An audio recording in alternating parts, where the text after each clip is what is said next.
Hello darling my wife చెప్పు. వంటే వండాలో చెప్పలేదుగా. ఏం వండుతావు? మీరు ఏది చెప్తే అది చేస్తానుగా. కల్పతారు.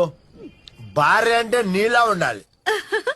అన్నం పప్పండు, నేను ఆల్రెడీ పచ్చడా నాకేసా. మధ్యాహ్నం అదే తిన్నాంగా. పోనీ చపాతి కుర్మ చేయి. పిల్లలు తినరుగా. ఏదైనా ఫ్రై చేయి. రాత్రి పూట హెవీ అవుతుందిగా. చికెన్ చేయి. అయ్యో ఇవాళ గురువారం, మీరు మర్చిపోయారుగా.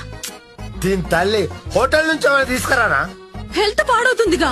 పెరుగు తోడెయ్యలేదుగా. ఇడ్లీ సాంబార్ మీరు ముందే చెప్తే నానబెట్టేదాన్నిగా. 2 నిమిషాలు అవుతుంది. ఏంటది? మ్యాగీ. మ్యాగీతో కడుపు నిండదుగా. మరి నువ్వేమడతావే? మీరు ఏది చెప్తే అది చేస్తానుగా. దీని తల్లి నువ్వే ఇంతనా? ఈ ప్రపంచం లేపెళ్ళమని అంతనా? ఏమండి? హలో డార్లింగ్ మై వైఫ్ చెప్పు.